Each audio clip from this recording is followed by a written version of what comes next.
Neat పరీక్ష ఫలితాలపై supreme court జడ్జితో సమగ్రమైన విచారణ చేపట్టి నీట్ పరీక్షను రద్దు చేసి ఎన్టీఏ సంస్థను రద్దు చేయాలని ఏఐఎస్ఎఫ్ గుంటూరు జిల్లా అధ్యక్షుడు పాశం వెంకటేష్ డిమాండ్ చేశారు.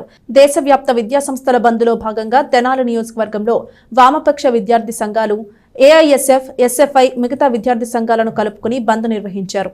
నేషనల్ టెస్టింగ్ ఏజెన్సీ విడుదల చేసిన నీట్ పరీక్ష ఫలితాల్లో 720కి 720 మార్కులు 6గురికి రావటం, అందులో ఆ 6గురు హర్యానాకు చెందిన వ్యక్తులు ఒకే సెంటర్ వారు అవటం అనుమానానికి దారితీసింది. ఏఐఎస్ఎఫ్ జిల్లా అధ్యక్షుడు పాశం వెంకటేష్ అన్నారు. తక్షణమే నేషనల్ టెస్టింగ్ ఏజెన్సీ విడుదల చేసిన ఫలితాలపై కేంద్ర ప్రభుత్వం స్పందించి మెడికల్ విద్యార్థులకు న్యాయం చేయాలని డిమాండ్ చేశారు. ఎన్డీఏని రద్దు చేసి అదేవిధంగా నీట్ పరీక్షలను కూడా రద్దు చేయాలని అన్నారు. అదేవిధంగా రాష్ట్రంలో గత ప్రభుత్వం జీవో నెంబర్ 77ను తీసుకొచ్చి పీజీ విద్యార్థుల భవిష్యత్తుని నాశనం చేశారని అన్నారు. కొత్తగా ఏర్పడిన ప్రభుత్వం వెంటనే స్పందించి జీవో నెంబర్ 77ని రద్దు చేసి విద్యార్థుల భవిష్యత్తుని కాపాడే దిశగా నడవాలని కోరారు. విద్యార్థి నాయకులపై అక్రమంగా బనాయించిన కేసుల్ని కొట్టివేయాలని డిమాండ్ చేశారు. ఈరోజు బంద్ జయప్రదంగా జరగటానికి సహకరించిన విద్యార్థులందరికీ విప్లవాభినందనాలు తెలియజేశారు.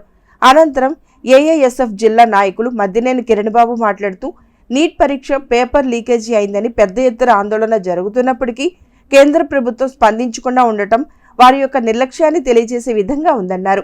దీనిపై ఆంధ్రప్రదేశ్ రాష్ట్ర ప్రభుత్వం కూడా స్పందించాలని అన్నారు. ఎస్ఎఫ్ఐ తెనాలి కార్యదర్శి అభిలాష్ మాట్లాడుతూ తెనాలి నియోజకవర్గంలో కూడా విద్యార్థులు అనేక సమస్యలతో ఇబ్బందులు పడుతున్నారని అన్నారు. తెనాలి పరిసర ప్రాంతాలకు సంబంధించి ఒక పాలిటెక్నిక్ కాలేజీ ఏర్పాటు చేస్తే ఎంతో మంది విద్యార్థులు అందులో చదువుకోవడానికి ఉపయోగపడుతుందని తెలియజేశారు. ఈ రోజు బంద్కు సహకరించిన విద్యార్థులకు, తల్లిదండ్రులకు, పాఠశాల యాజమాన్యాలకి, పట్టణ ప్రజలకు ప్రత్యేకమైన ధన్యవాదాలని తెలియజేశారు. కార్యక్రమంలో తెనాలి పట్టణ ఏఐఎస్ఎఫ్ అధ్యక్షుడు Gandu Shiva, AISF vice president Bhoomesh, AISF నాయకులు పాసం వినయ్, గౌతమ్, చక్రి, తలతోటి శ్రీను, దినేష్, ఎస్ఎఫ్ఐ పట్టణ అధ్యక్షుడు వసంత్, ఎస్ఎఫ్ఐ నాయకులు వై శశికాంత్, భాను వెంకటసాయి, దుల్సన్, షఫీం తదితర విద్యార్థి సంఘ నాయకులు, విద్యార్థులు పాల్గొన్నారు. దేశవ్యాప్తంగా జరుగుతున్న విద్యా సంస్థల బంద్ని జయప్రదం చేయాలని కోరుతూ దేశంలో ఉన్నటువంటి ఐక్య విద్యార్థి సంఘాల ఆధ్వర్యంలో మరీ ముఖ్యంగా ఏఎస్ఎఫ్, ఎస్ఎఫ్ఐ, పీడిఎస్, ఎన్ఎస్ఏ విద్యార్థి సంఘాలన్నింటినీ కలుపుకొని ఆంధ్రప్రదేశ్ రాష్ట్రంలో గుంటూరు జిల్లా తెనాలి నియోజకవర్గంలో మరి విద్యార్థులందరినీ చైతన్యపరిచే విధంగా ఈరోజు బంద్ని చేపట్టడం జరుగుతూ ఉంది. దేశంలో నీట్ పేపర్లు లీకేజీ అవడం వల్ల ఎంతోమంది నిరుపేదలైనటువంటి విద్యార్థులు రోడ్డును పడ్డ పరిస్థితి మనం చూస్తూ ఉన్నాం. అటువంటి విద్యార్థుల్ని వెంటనే ఆదుకోవాలని, వాళ్ళకి నష్టపరిహారం అందించాలని చెప్పి విద్యార్థులందరంగా ఈ కేంద్ర ప్రభుత్వాన్ని కోరుతూ ఉన్నాం. దీనికి కారణమైనటువంటి కేంద్ర మంత్రి వెంటనే రాజీనామా చేయాలని చెప్పి ఏఐఎస్ఎఫ్గా మిగతా విద్యార్థి సంఘాలుగా డిమాండ్ చేస్తూ ఉన్నాం.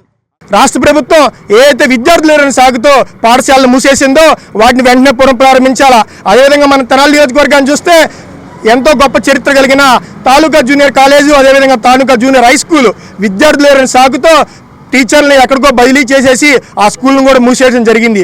దాన్ని ఇప్పుడున్న ప్రజెంట్ గవర్నమెంట్ ఒకసారి పునరాలోచన చేసి ఆ స్కూల్ మళ్ళీ పునఃప్రారంభించే విధంగా చర్యలు చేపట్టాలని, అదేవిధంగా తెనాలి ఎంతో సుస్థిరమైన ప్రాంతం, ఎంతోమంది విద్యార్థులు దూర ప్రాంతం వెళ్ళి చదువుకుంటూ ఉన్నారు. ఇక్కడ ఒక పాలిటెక్నిక్ కాలేజ్ కూడా లేకపోవడం చాలా దుర్మార్గం. ఇలా ఒక పాలిటెక్నిక్ కాలేజ్ ఏర్పాటు చేయడం వల్ల ఎంతోమంది విద్యార్థులకు ఒక బాసటగా నిలబడుతుందని చెప్పి ఏఎస్ఎఫ్ తెలియజేస్తూ ఉన్నాం. అంతకుముందు గవర్నమెంట్ కూడా ఒకసారి తెలియజేశాము, మరి కూడా ఇంకోసారి కూడా వినతిపత్రాలను చేసి తెనాలిలో ఒక పాలిటెక్నిక్ ఏర్పాటు చేసుకునే విధంగా ఏఐఎస్ఎఫ్ పోరాటం ముందుకు సాగుతుందని చెప్పి సందర్భంగా తెలియజేస్తూ